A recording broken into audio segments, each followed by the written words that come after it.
गंभीर कथा है और मैं चाहता हूं कि आप सब लोग इसको ध्यान से समझें। ये गंभीर इसलिए कह रहा हूं क्योंकि इसे समझने के लिए प्रेम चाहिए। जैसे खग की भाषा खग ही जाने, पक्षियों की भाषा पक्षी जानता है, पशु की भाषा पशु जानता है, ऐसे प्रेम की भाषा तो कोई प्रेमी हृदय ही समझ सकता है। काम की भाषा काम ही समझ सकता है, भक्ति की भाषा भक्त ही समझ सकता है। ऐसे ही ये जो रास लीला का प्रारंभ है, रास माने क्या, ये समझना बहुत आवश्यक है। इसलिए मैं कहता हूँ ये गंभीर विषय है, क्योंकि समझ के अभाव में लोग इसे एक स्त्री और पुरुष के बीच का एक वासनात्मक संबंध समझ लेते और इस प्रकार से जो समझता है वो महारास के पूर्ण आनंद का लाभ नहीं ले पाता। महारास को समझाने के लिए बहुत मैं प्रभु के ही चरणों में प्रार्थना करता हूं कि मैं आपको समझाने में समर्थ हूं, क्योंकि ये विषय ऐसा है जो समझाया नहीं जाता। गूंगे ने गुड़ खाया हो और उससे पूछे कि कैसा लगा तो क्या बताएगा, अधिक से अधिक इशारा कर सकता है, या अगर बोलने में भी समर्थ हो तो वो केवल कह सकता है गुड़ मीठा होता है। अब मीठा कैसे होता है, आप किसी ने गुड़ चखा ही नहीं हो जीवन में कभी, तो आप उसे कैसे समझाएंगे कि मीठा क्या होता है। शब्दों का सहारा लेके आप नहीं समझा सकेंगे। आप गुड़ की एक डली उसको दे दो, उसके मुख में रख दो, अपने आप उसको स्वाद आएगा, समझेगा कि मीठा माने ये। अनुभूति होगी तो समझ में आ जाएगा। ऐसे ही ये रास का विषय भी ऐसा ही है, डूबोगे तो समझ में आएगा, चखोगे तो समझ में आएगा। शब्द से परे का विषय है। शब्द से तो केवल संकेत किया जा सकता है, शब्द से तो केवल थोड़ा बहुत जानकारी प्राप्त होगी, लेकिन अनुभूति तो चखने पर ही मिलेगी। और एक रास लीला का, रास शब्द का मैं आपको कहूं, रस, रस आए, रसो वही सह रास, जहां से रस की प्राप्ति हो। स्त्री पुरुष का मिलन रास नहीं है। आप जब अपने मित्रों के साथ भी बैठकर संगोष्ठी करते हैं और उसमें जो आनंद आता है वो भी एक रास। आप अपने सगे संबंधी परिवारजनों के साथ मिलकर किसी दिन कोई अच्छा व्यंजन बनाया, कोई अच्छा पकवान बनाया और आप सब हंसी खुशी मिलजुल कर आनंद लेते लेते वो प्रसाद ग्रहण कर रहे हैं, भोजन कर रहे हैं। आधुनिक भाषा में कहे तो पार्टी कर रहे हैं। मैं उदाहरण के तौर पर कह रहा हूं, वो पार्टी करना रास नहीं है। रास तो शाश्वत आनंद को देता है, वो पार्टी तो मजा दे सकती है, सुख दे सकती है, लेकिन मैं केवल संकेत के तौर पर, उदाहरण के तौर पर कहना चाहता हूं, जो कर्म करने से हमें आनंद की प्राप्ति हो, रस आए, वो है रास। और रास का और उदाहरण के तौर पर सुनो। रास, रस आना एक रस होता है जो योगियों के पास होता है, जो इंद्रियातीत हो जाते हैं, मन के भी पार चले जाते हैं। शरीर का भान नहीं होता, शरीर होता है लेकिन उनका मन समाधिस्थ होता है, वो समाधि का आनंद लेते हैं। वो समाधि का आनंद इंद्रियों की लालसा तृष्णा छोड़ने के बाद आता है। जब एक उन्नत योगी, उत्कृष्ट योगी, एक सफल योगी जब अपनी इंद्रियों से संबंध छोड़ता है, एक शब्द अष्टावक्र मुनि कहते हैं, सर्व संकल्प संन्यासी। हर प्रकार के संकल्प, हर प्रकार की इच्छाओं का जिसने त्याग कर दिया।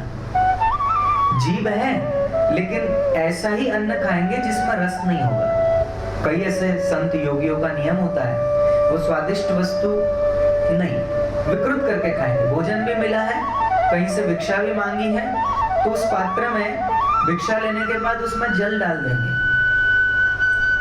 और वो पानी डाला हुआ फीका अन्न खाएंगे कि जीभ को स्वाद रहित कर दे, स्वाद बचे ही ना जीभ में।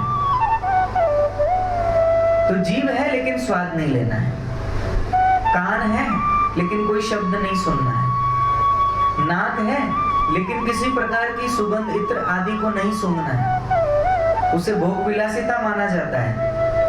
तो कोई ऐसे महात्मा है जो इत्र आदि नहीं सूंघते, बोले नहीं, प्रभु के लिए इत्र हो सकता है, लेकिन अगर हमें अपने आप को बचाना है काम क्रोध लोभ आदि विकारों से, तो हमें इन इंद्रियों का पोषण नहीं करना है, इन्हें अपने विषयों से दूर रखना है। जैसे नाक का विषय सुगंध है, सुगंध लेने का कार्य है, तो अब इस नाक को किसी प्रकार की सुगंध नहीं देनी है। कान है, इसे किसी प्रकार का शब्द नहीं सुनना है, सुनना ही है तो केवल भगवत वाणी सुनेंगे और कुछ नहीं सुनेंगे।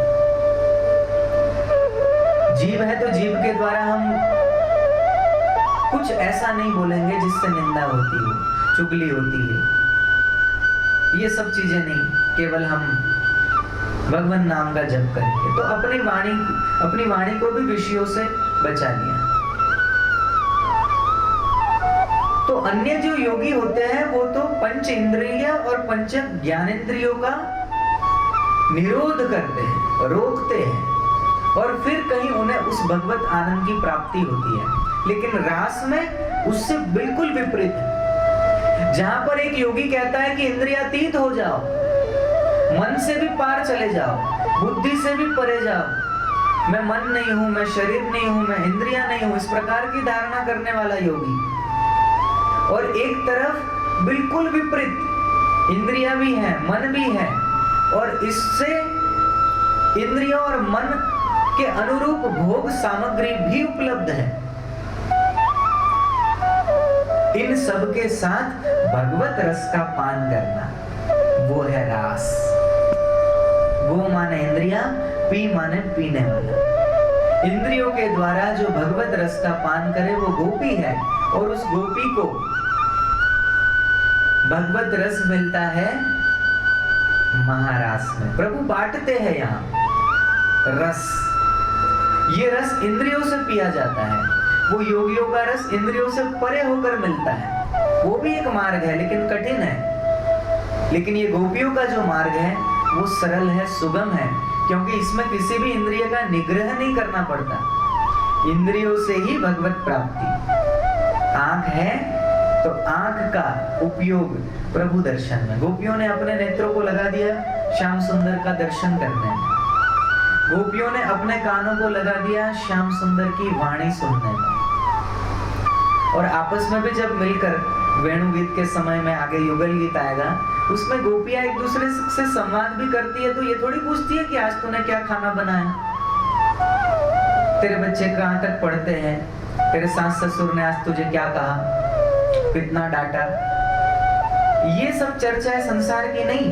गोपियां तो जहां एक दूसरे के साथ मिलती है वहां कानों का सदुपयोग और वाणी का सदुपयोग केवल श्याम सुंदर हमारे आराध्य ब्रजेंद्र ये कृष्णचंद्र के विषय में ही उनके कान सुनते हैं, उनकी वाणी उसी विषय पर बोलती है। तो उन्होंने अपनी पंच इंद्रियों को, पंच ज्ञानेंद्रियों को, कर्मेंद्रियों को, इन सब को उन्होंने भगवान में लगा दिया, और ऐसा प्रेम निश्चल भाव से किया है कि आगे जाकर जब प्रभु मथुरा जाते हैं और बहुत याद ब्रज की आती है, तब उद्धव को प्रभु कहते हैं कि उद्धव गोपियां मेरी गुरु है। एक तरफ तो हम कहते हैं कृष्णं वंदे जगत गुरु, और वो जगत गुरु कहते हैं कि मेरी गुरु ये गोपियां है, क्योंकि इनसे मैंने प्रेम सीखा है। आगे उस विषय पर चर्चा करेंगे। तो ये रास के बारे में मैं समझाना चाहता हूँ। कई लोग ऐसे मूढ़ होते हैं, ऐसे नादान होते हैं, कोई दो प्रेमी प्रेमिका दिखते हैं तो वहां उसको व्यंग्यात्मक ढंग से कहा जाता है कि बड़ा कृष्ण बनने चला है, ये रासलीला बंद करो तुम्हारी यहाँ, रास लीला को घृणा की दृष्टि से देखा जाने लगा, तब मुझे उन मूढ़ों की बुद्धि पर तरस आता है कि रास जैसा परम आनंदानुभूति का विषय जिसे तुमने एक वासना की दृष्टि से देखा है, धिक्कार है तुम लोगों। यहाँ स्त्री पुरुष का मिलन नहीं है, ये समझने में बहुत समय लगेगा। शरद पूर्णिमा की रात्र है, सुखदेव जी वर्णन करते, देखो ये वर्णन कौन कर रहे हैं? रास लीला का, जो परम वैराग्य की जीवंत मूर्ति है, जन्म लेते ही जो वन की ओर गमन कर गए, यम प्रवजंतम अनुपेतम उपेत कृत्यम, वो सुखदेव जी शरद पूर्णिमा की रात्रि का वर्णन करते हैं। भगवान पिता रात्रि शरदोत्फुल्ल मल्लिका विक्षरन्तु मनश्चक्रे योग माया मुपाश्रित। सुखदेव जी कहते हैं, परीक्षित, शरद ऋतु थी, उसके कारण बेला, चमेली आदि सुगंधित पुष्प खिल खिल कर महक रहे थे। भगवान ने चिरहरण के समय गोपियों को जिन रात्रियों का संकेत किया था, वे सब की सब पूंजीभूत होकर एक ही रात्रि के रूप में उल्लसित हो रही थी। भगवान ने उन्हें देखा और देखकर दिव्य बनाया। गोपियां तो चाहती ही थी। अब भगवान ने भी अपने अचिंत्य महाशक्ति योग माया के सहारे उन्हें निमित्त बनाकर रसमयी रास क्रीड़ा करने का संकल्प किया। अमना होने पर भी उन्होंने अपने प्रेमियों की इच्छा पूर्ण करने के लिए मन को स्वीकार किया। भगवान का स्वरूप देखो, सुखदेव जी कह रहे हैं कि वो भगवान जो अमना है, जिनके पास मन नहीं है। हमें तो इच्छाएं करने के लिए बुद्धि चाहिए, मन चाहिए, लेकिन ये भगवान ऐसे हैं जिनका कोई मन नहीं है, जो अजन्मा है फिर भी जन्म लेते हैं, जो अमना है फिर भी मन को स्वीकार करते हैं, जो अलग है लेकिन फिर भी भक्तों के सामने लग जाते हैं, अपने आप को प्रकट कर देते हैं।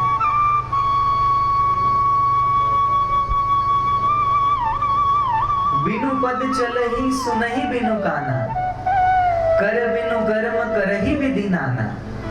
कि पांव नहीं है, उनको कहीं आने जाने के लिए पद की जरूरत नहीं है, चरण नहीं चाहिए उन्हें, लेकिन फिर भी वो चरण स्वीकार करते हैं। वो अशरीरी है, शरीर नहीं है, लेकिन फिर भी वो शरीर को स्वीकार करते हैं, शरीर में रहना स्वीकार करते हैं। और भगवान ने अपनी इच्छा से नहीं, गोपियों की इच्छा को ध्यान में रखते हुए रास क्रीड़ा करने का संकल्प किया।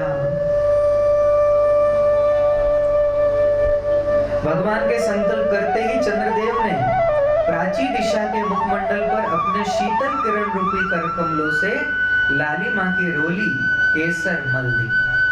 जैसे बहुत दिनों के बाद अपनी प्राण प्रिया पत्नी के पास आकर उसके प्रियतम पति ने उसे आनंदित करने के लिए ऐसा किया।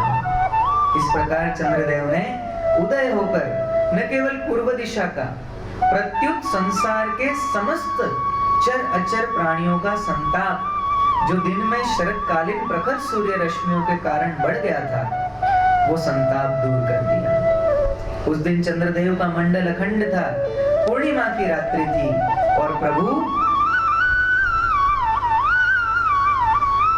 एक वन के कोने कोने में उन्होंने अपनी चांदनी के द्वारा अमृत का समुद्र उड़ेल दिया।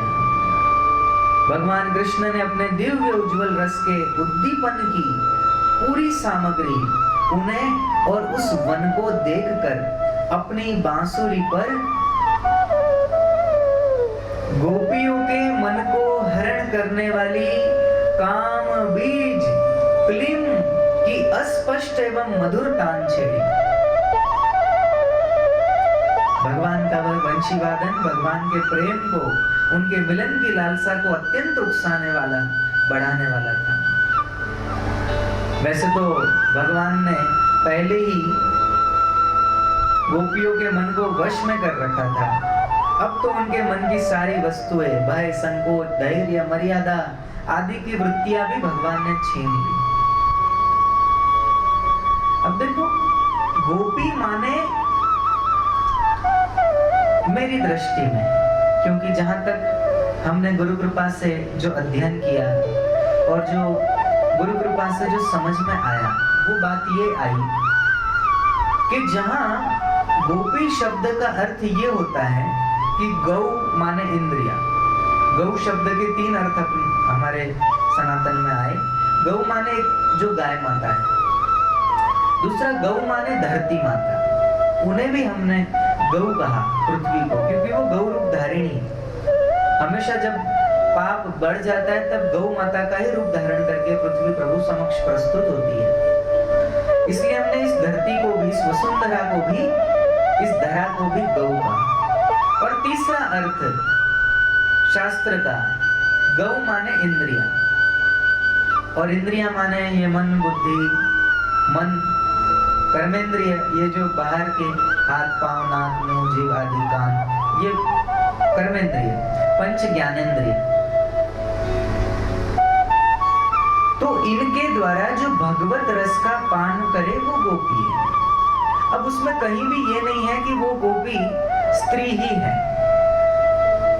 वो गोपी पुरुष भी होता है, क्योंकि इंद्रिया जो स्त्रियों के पास, वही इंद्रिया पुरुष के पास भी तो है। तो क्या भगवत रस को पीने के लिए क्या केवल स्त्री ही जाएगी? मेरी दृष्टि में मुझे नहीं समझ में आता।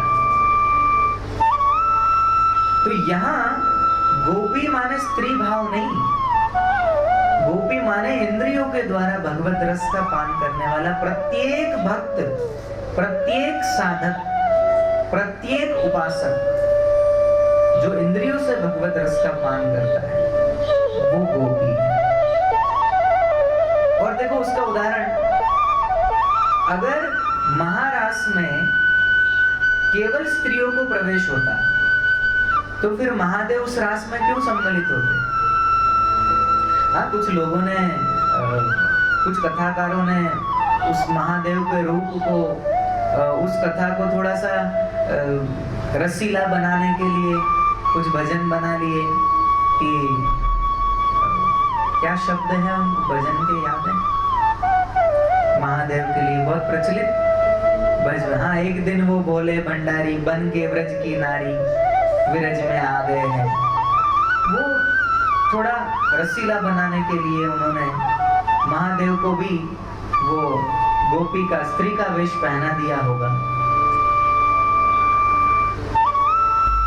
लेकिन मेरी दृष्टि में जो इंद्रियों के द्वारा भगवत रस का पान करे वही गोपी है।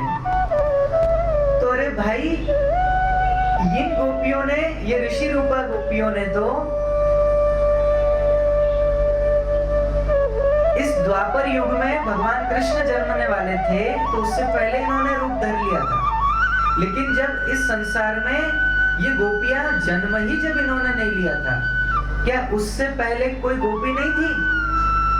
बोले उससे पहले गोपी थी, वो महादेव ही संसार के सबसे पहले गोपी बने। क्यों? क्योंकि महादेव की संपूर्ण इंद्रिया,